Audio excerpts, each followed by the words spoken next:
Salut les gens, alors aujourd'hui je suis dans ma cabine de tracteur. Je suis en train de reculer vers quelque chose, vers un objet que vous devez voir pas mal en ce moment dans les champs à cause des conditions climatiques. Et voilà, donc aujourd'hui c'est irrigation. No, I'm not a writer. Okay.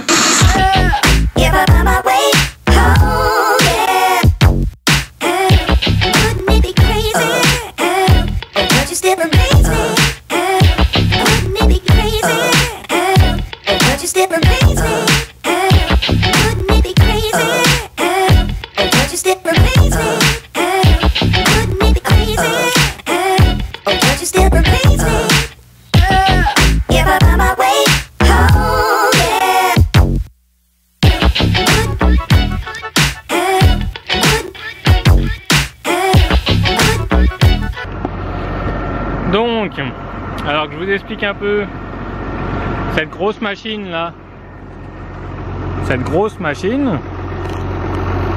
ce qu'on appelle en fait un enrouleur d'irrigation. Donc en fait c'est une grosse bobine de tuyaux montée sur un petit chariot. Et au bout de ce tuyau est relié un canon. Du coup, ce canon, c'est lui qui va asperger l'eau sur une largeur de 72 mètres de large. Et en fait, ce tuyau que je vais dérouler tout à l'heure avec le tracteur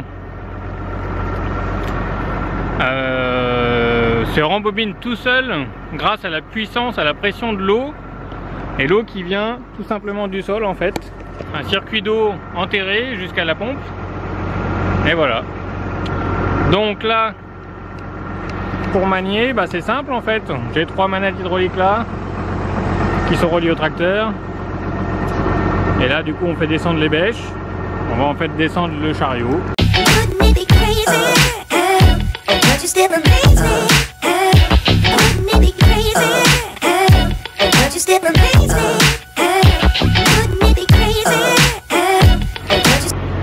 Donc, l'eau qui va servir à l'irrigation vient directement du sol. J'ai tout un réseau enterré sur mes parcelles qui me permet de sauver un petit peu les récoltes, on va dire, en période de sec comme on a actuellement. Pour rappel, ici il n'a pas plu énormément de tout l'hiver. Je suis sur un plateau d'argilo-calcaire, plus ou moins superficiel, assez séchant du coup, et là on a depuis quelques jours, plusieurs jours, un bon vent du nord séchant avec des gelées matinales. Du coup, c'est pas terrible pour les cultures à l'heure actuelle. En parlant de culture, bah là actuellement du coup j'arrose ma parcelle de blé, blé précédent colza, avec un petit couvert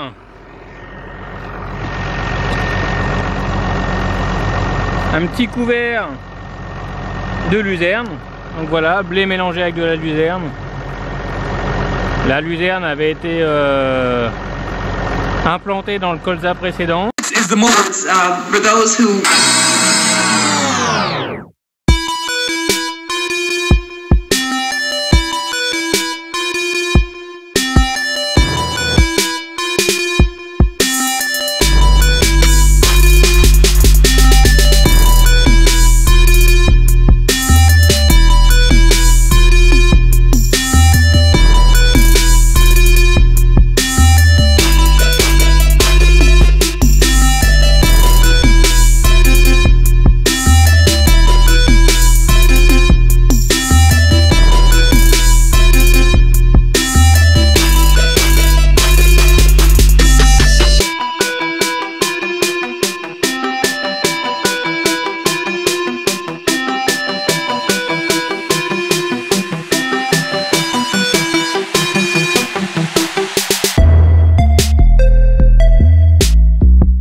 ensuite sur l'enrouleur on dispose d'une petite gestion électronique, un petit ordinateur, voilà, qui va calculer la durée suivant la quantité d'eau que je veux mettre, la durée pour l'enroulement du tuyau. Suivant la quantité, suivant la largeur, suivant la pression de l'eau, en fait il calcule tout ça. Donc alors là voilà, c'est parti pour le déroulage du tuyau. On le déroule, on le déroule, on le déroule. Donc il y a un petit peu d'eau qui sort parce qu'il reste de l'eau, la bobine est pleine. Du coup je vais profiter de ce temps là pour vous parler un petit peu parce que ça fait longtemps que j'avais pas posté de vidéo. Tout simplement parce qu'il y a eu les vacances scolaires. Et puis voilà, du coup, et puis pas forcément le temps de faire une vidéo, de la monter, etc.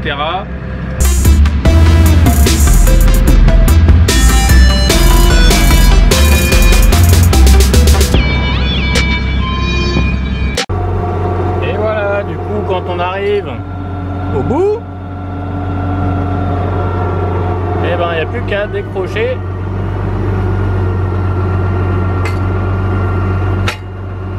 le traîneau. Et voilà.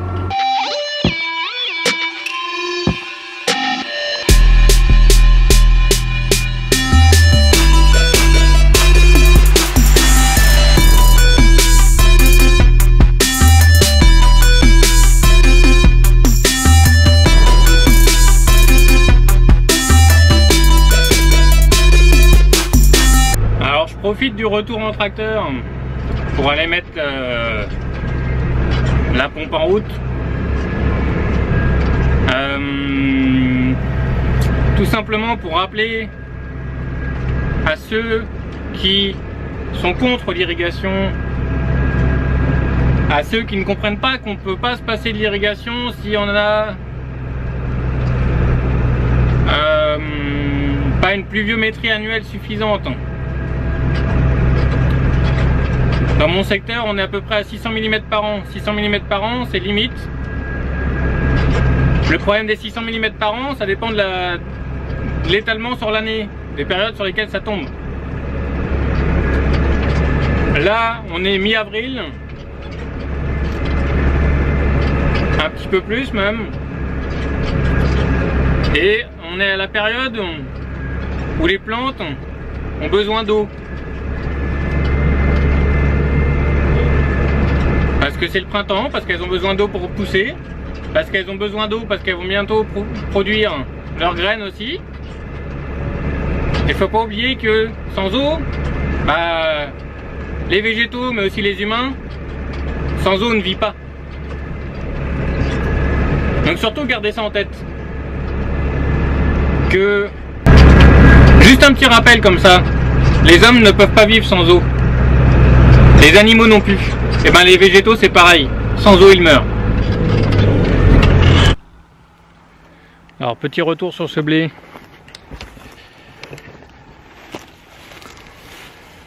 Voilà, on voit très bien toujours le paillage du colza au pied. Cette zone là est plutôt propre, il y a des endroits où c'est un peu plus sale.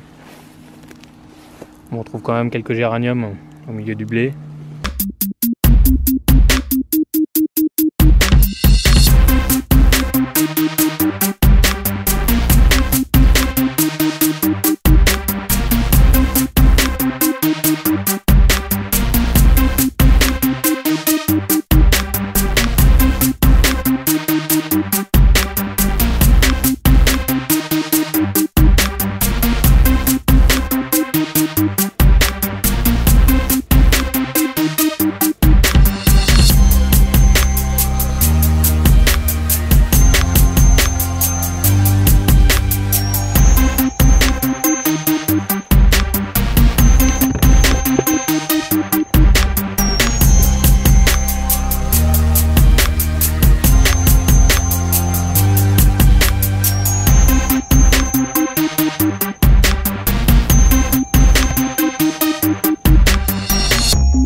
Alors donc pour vous expliquer un petit peu plus le fonctionnement en fait. Donc on a l'eau qui sort du sol ici, qui passe dans ce tuyau, voilà, qui rentre ici dans l'enrouleur, qui monte ici, des électrovannes. Sous ce carter là en fait il y a une boîte de vitesse. Cette boîte de vitesse en fait va permettre de faire avancer plus ou moins vite la bobine et donc de mettre plus ou moins d'eau.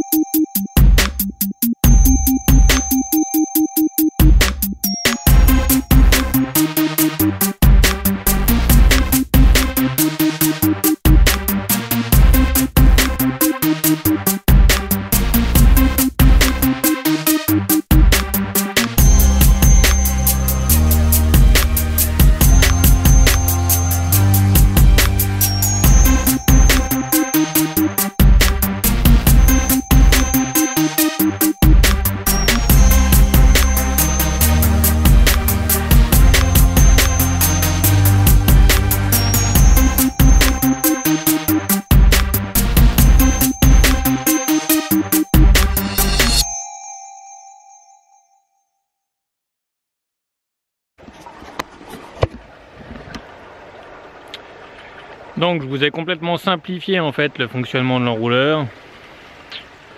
C'était plus simple parce que ça sert à rien de faire trop compliqué, voilà. Donc en gros c'est simplement une bobine avec un tuyau autour, un tuyau qui fait 500 mètres de long. Et c'est ce tuyau là avec un canon dans le bout qui est tout au bout du champ là-bas. Vous voyez, on commence à le voir.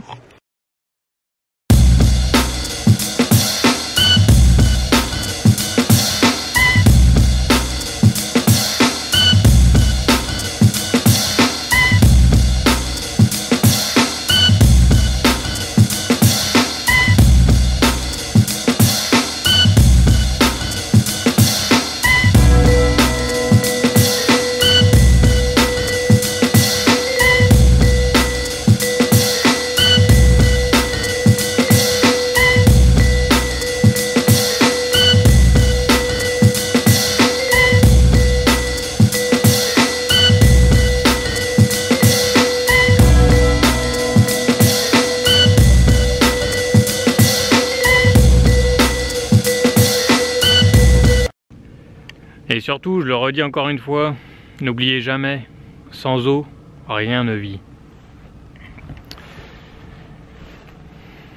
Donc voilà, je vais souhaiter à tous les agriculteurs qui regardent cette vidéo le retour de la pluie. Et dire à ceux qui ne sont pas agriculteurs, ceux qui adorent le soleil, que le soleil pour le moral c'est très bien, mais des fois un petit peu de pluie c'est parfait aussi. Donc on peut voir ici que du coup l'enrouleur tourne.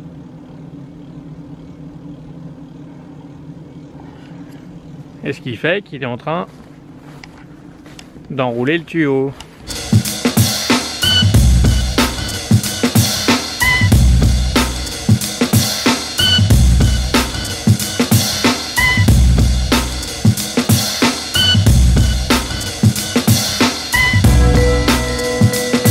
Donc je vous dis à très vite dans une prochaine vidéo. Allez, ciao!